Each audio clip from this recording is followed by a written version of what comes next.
I rarely missed Halloween with my son.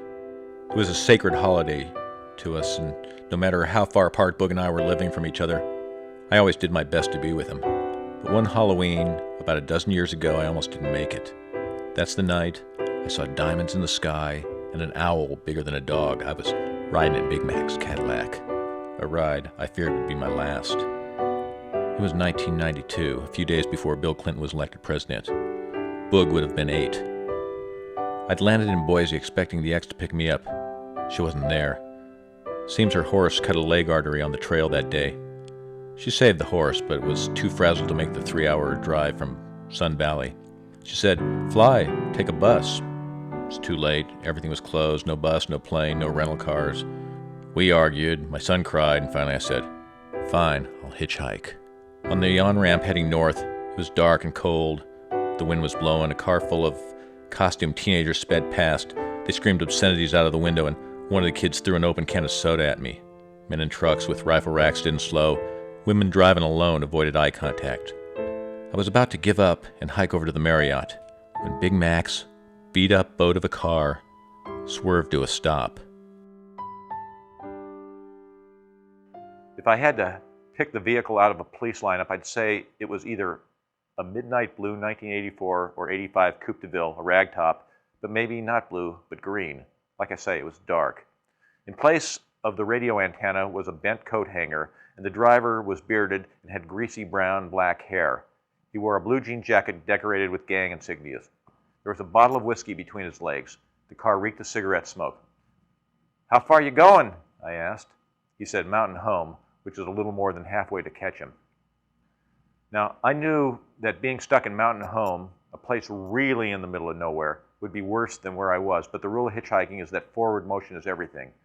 He seemed coherent, no slurred words, and his heater was working. I got in, threw my suitcase and my briefcase in the back seat, and I was riding in Big Mac's Cadillac. I don't remember much about the early conversation other than me telling him about the kids throwing the soda bottle and him offering me the ancient age. When I politely declined, he asked me to reach in the back, find the plastic cord of Pepsi, and mix him a drink. This I did, and soon Mac told me about belonging to a biker gang and then was telling me about Vietnam. I said, "Nam vets got a raw deal and were unappreciated, and that it must have been a horrendous experience." He narrowed his gaze on me in a menacing way, said he loved Nam, and he loved shooting people, and that he served 2 tours and would have signed up for another if the war hadn't ended. Okay.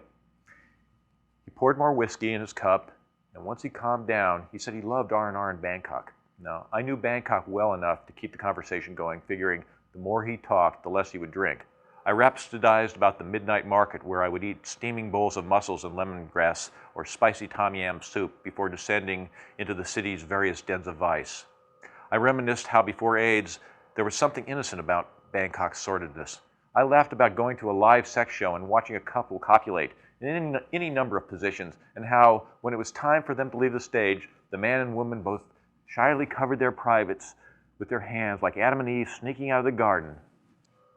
As Boise disappeared behind us and the ink-dark highway spooled out ahead, Mac drove faster. I watched the needle go from 90 to 100. I knew not to react. Stay cool. Don't tell him to slow down. Instead, I sang praise about the Cadillac's classic lines and smooth ride. Mac beamed. He just picked up the car, the reason for his trip to Boise, that his father had been storing it for him, that the old boat hadn't been driven for the past 5 years. That's when Mac informed me he had just been released from state prison. Again, I tried to be nonchalant. Manslaughter, It had to do with his gang, a knife fight. I asked him about racial tensions in prison, where it came up, something about him having to get along with blacks and Mexicans. He didn't say how he got along and turned the question to me. I feared Mac was a racist, but I stood my ground. I said I had no tolerance for people who harbored prejudice based on skin color. Mac said he felt the same. The Army had taught him that. Relieved, I reached for more Pepsi from the back seat to refresh his drink. Yes, I was sure I didn't want any bourbon, but thanks. He slowed down to 90, and the conversation shifted back to Thailand, and specifically to Thai stick. Mac had some. The humor of the situation did not escape me. Here I was, far from anywhere, with this just-released killer on Mr. Toad's wild ride, and he was asking me if I wanted to get stoned with him. Sure, man, let's twist one up. Mac tossed me some zigzags in a baggie. I rolled as a fatty, sparked it up, took a big hit, and gazed out the window at the uninhabited, foreboding landscape. The moon was rising, not full, but bright with a halo. As we passed the joint back and forth, Steppenwolf's Magic Carpet Ride came on the classic rock station. We both sang along, and I had every confidence, if not in Mac, at least in his Cadillac. Then we had what I can only describe as a shared mystical experience. We sped by an animal standing on the side of the road, like a totem, not a dog, not a wolf, but the same size. It was a bird, an owl. At least that's what we decided it had to be after several seconds of silence before we simultaneously said, "Wow, what was that?" Maybe I was just high, but I perceived the monumental owl was sort of a gatekeeper, that we had broken through a veil of illusion and entered a mysterious night world in a country not ruled by humans. Every once in a while, an 18-wheeler hauling cattle would cross us in the opposite direction, but we were by and large alone on the road. For a long time we drove in hushed reverence until Mac abruptly pulled over and announced he had to take a piss. I got out and did the same. Overhead, the sky was a blanket of stars, intense and overwhelming. I inhaled the brisk late autumn Idaho air and was awed by the vastness of the heavens. It was a transcendent moment, and I began to get scared. Mac had gone to his trunk, was digging for something. A gun? Had he mentioned something about a gun in the trunk? He could easily shoot me, rob me, and leave me for dead on the side of the road. Who would know? These stars would be the last thing I would see. I felt something sinister, some bad vibe. Knew he was looking at me, trying to decide something. Then the specter passed, and Mac shut the trunk.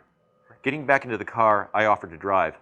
Mac insisted he was fine, and for the second time that evening announced that I was one lucky guy. I didn't ask him why, and like a too literal soundtrack in a cheesy movie, the Beach Boys' Good Vibrations came on the radio. Mac said if I filled his tank up, he'd take me all the way to Ketchum. He had to go there anyway to see his brother. When we got to Mountain Home, there wasn't even a gas station open, let alone a hotel. Luckily, the tank was still almost half full, and all I had to do now was keep Mac on track for 75 more miles. This turned out to be the hardest part of the journey. He decided he wanted to stop off and see a friend. We'd only stay for a while. It was only a half hour or so out of the way. The turn was just ahead. I didn't want to meet any of Mac's friends, and I certainly didn't want to leave the interstate. He was driving slower, but the booze was getting to him. There was an edge to his tone that was new. I said, "Hey man, I can't do it. My kid's waiting up for me. I have pumpkins to carve." It became a battle of wills. I felt I was doing the driving, using all my concentration to keep us moving forward and steady on the road. Then he would take control. It was a tug-of-war until from out of nowhere, 4 elk burst across the blacktop. I saw antlers and nothing else, and I saw them in my dreams long afterward, along with the owl. How we avoided hitting the elk is a miracle, and in that instant I think even Mac was awed at the fragility of life. The friend was forgotten, and now Mac wanted to hook me up with his crew in California to do business, something to do with the herb we had smoked. I kept him talking, and eventually we came to the left turn that put us on Highway 75. We were at high elevation now, and in a different scenery. The moonlight illuminated the Sawtooth mountain range, black against silver. As we rolled through Bellevue, the street lights flashed, and there wasn't a soul on the street. The Cadillac weaved and swayed, but I was almost there. When we got to Haley, Mac insisted on stopping at the Gold Rush, a local bar.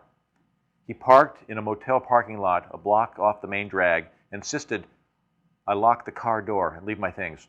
He was well lubed by now, so without him noticing, I rolled down the back window enough to get my hand through. Then I hustled Mac inside, handed him $20 for gas, bought him a beer, and said I had to go call my ex-wife. 20 minutes later, her mud-caked BMW pulled into view. She still hadn't fixed the broken front signal lights.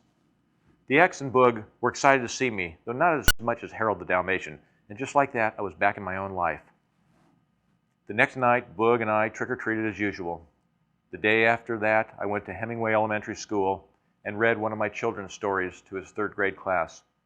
Boog hugged my knees all the time I read and wouldn't let go.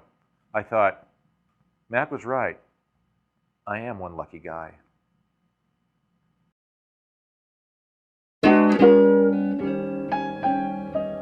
Get hip to yourself.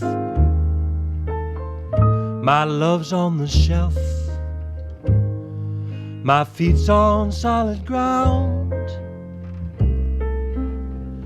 I'm wise to you, kid. I've put on my lid.